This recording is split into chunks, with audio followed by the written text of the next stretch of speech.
But the truth is, raising your rates doesn't make you greedy. It actually makes you a responsible business owner and makes way to provide more value. Welcome to the Self-Made Life Podcast, the show for creative entrepreneurs who are building their dream business and life on their terms. I'm your host, Ashley Wyatt, designer, entrepreneur, mama of two, and founder of the Monarch Design Co. And I believe success isn't handed to you, you create it.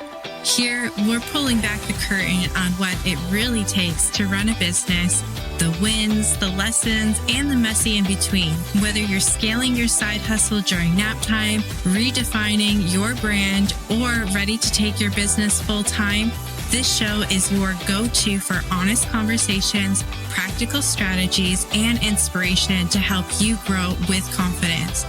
Because being self-made isn't about doing it alone. It's about building a life and business that feels as good as it looks. So let's dive in. Hey friends, welcome back to the Self-Made Life Podcast. I am your host, Ashley Wyatt from Monarch Design Co. And today's episode is a big one, especially if money makes you feel a little squirmy.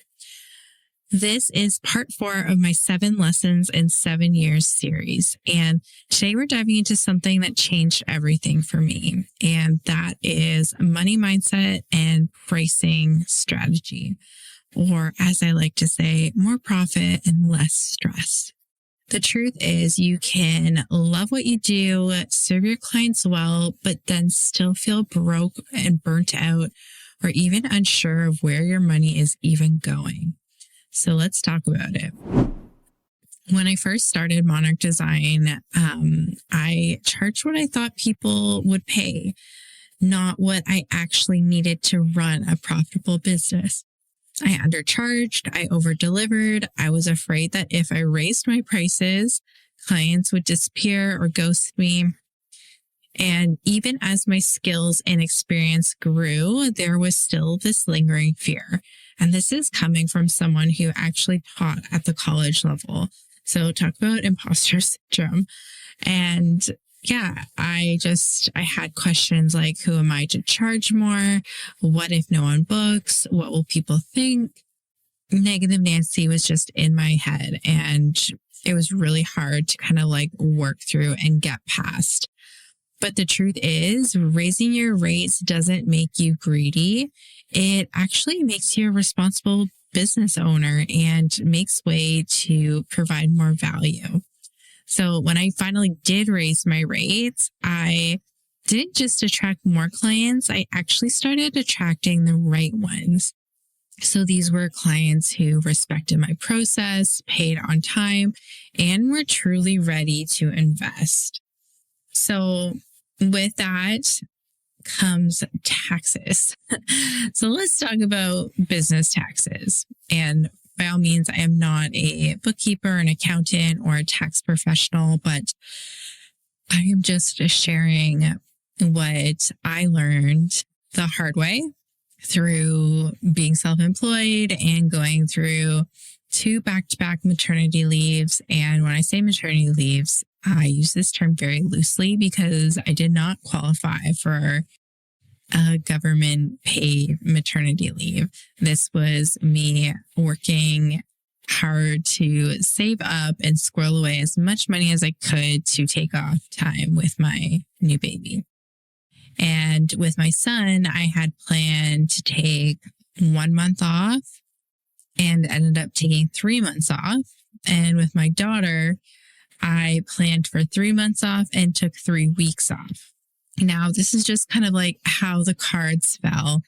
So with my son, I was I was being charged by my contractors hourly for changes. And to keep things running, I just said, you know what, let's just keep going, like invoice me. And my bookkeeper basically said, like, you are running at 98% not profitable. So I really had to make some changes and scale back. And I just had to restructure my offers to be more profitable again. So I scaled back. I went from team support to being more of a one-woman show, focusing on VIP days, and then scaling back up into where I was able to bring on team support again. And then with my daughter, I kind of worked the other way around, where I was still working primarily as a solo business owner, because my husband actually got let go from his job and I was the sole income provider and breadwinner of our family. And I had to do what I had to do. And it wasn't until recently, probably like the past couple months this summer, where I actually restructured everything and brought on team support, made sure that I was very profitable in my offers, and did a per project fee for my subcontractors instead of doing hourly, which honestly, it just made things so much easier. So anyways, going back to the tax thing. So I planned for my worst case scenario that I thought would be a little bit more than what I had owed the year prior. And I did this because I thought, well, we finally have expenses. We bought our first home. We actually have childcare costs that we can put towards it. And instead of what I thought it was going to be, it was more than double, which basically wiped out my entire maternity leave savings and then some. So that is why I took 3 weeks instead of 3 months. And it wasn't due to like poor planning or anything. I just didn't have the right people and right supports in line. And I am so happy to say that I do finally have the right people and support in place. And I have a very clear picture of what my business finances are now for this year. And I have been working through a plan with really great financial advisors and bookkeepers to make sure that I am on track and not caught off guard again. Because let me tell you, getting that news that I owed my entire maternity leave savings was horrible. It honestly made me go into a downward spiral. I was freshly postpartum. My daughter was born just before tax season. So love that for me. And yeah, I just had to figure it out. And now I am trying to just share what I learned the hard way with anyone out there who is self-employed or a business owner, so that you don't make the same mistakes I do. So make sure that you have the right support and that you are squirreling away money for taxes.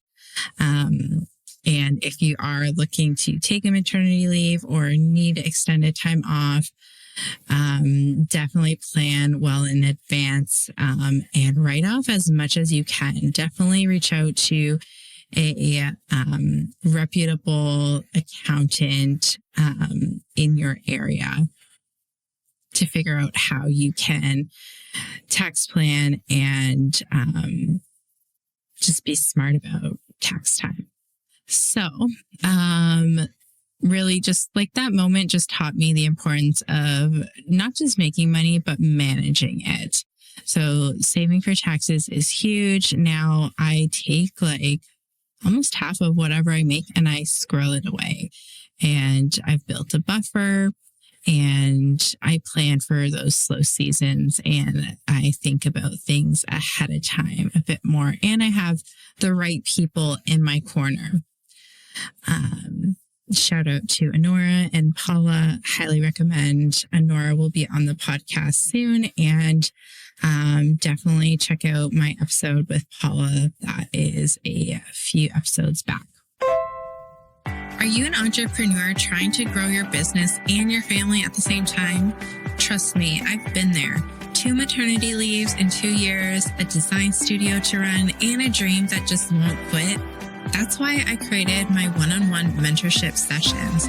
These 60-minute strategy calls are designed for business owners like you who are navigating growth, motherhood, and everything in between.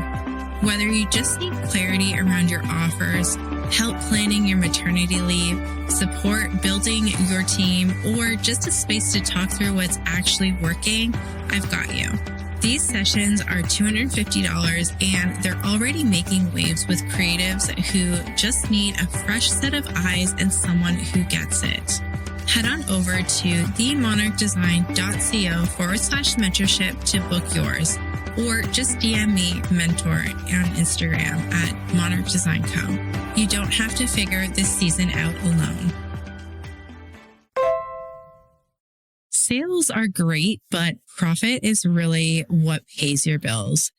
This took me years to shift out of the, yay, someone booked me mindset. You know, the little ding that your phone like ka-chings whenever you get like a sale.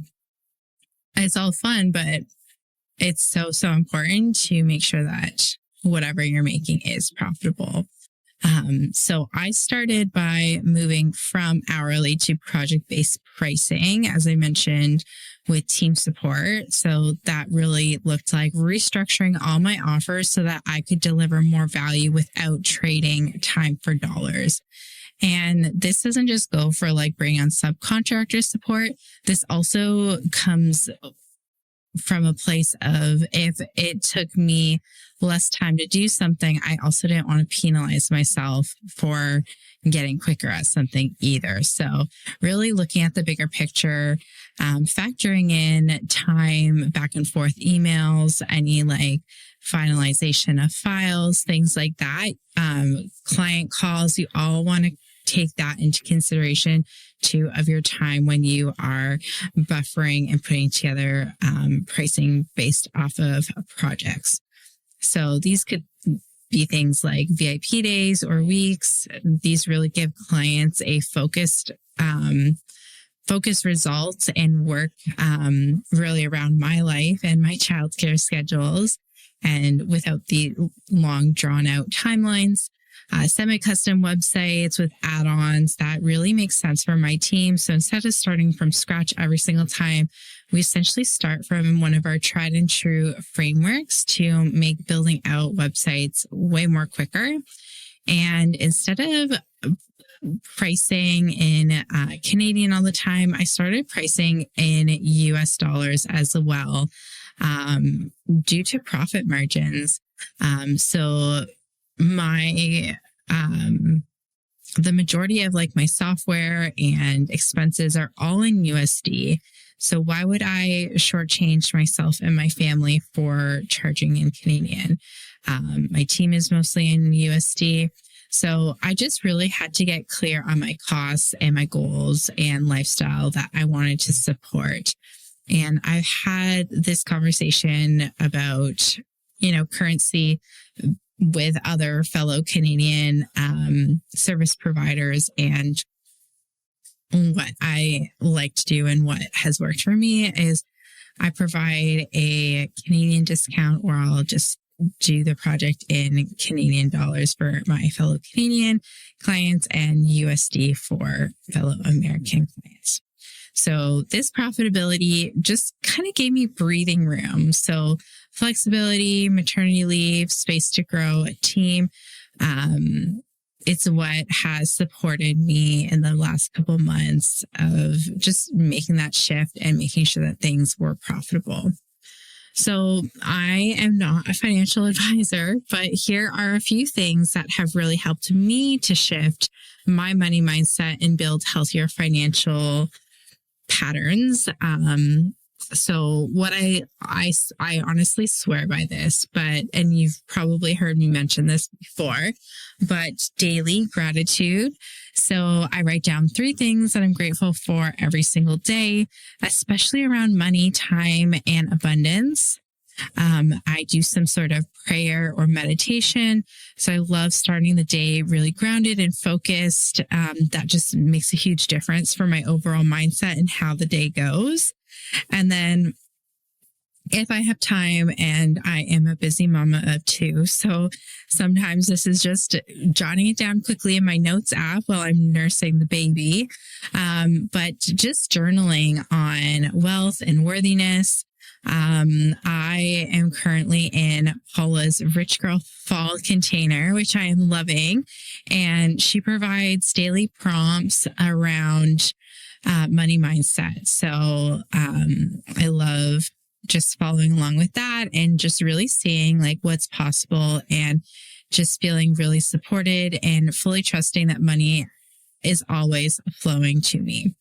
And most importantly, I started working with the right people and professionals. I can't emphasize this enough. Like, it is just night and day difference when I have finally found the right people instead of just trudging through the trenches. And I don't know, I just feel like I was being led by the blind. Like I was so lost and I was not getting the right answers and clarity that I needed. But now that I have the right support in place, like it is just a world of a difference. So I highly recommend, if you are not happy with your current financial advisors or professionals, bookkeeping, accountants, definitely align with someone that will work with you to set you up for success and just give you a clear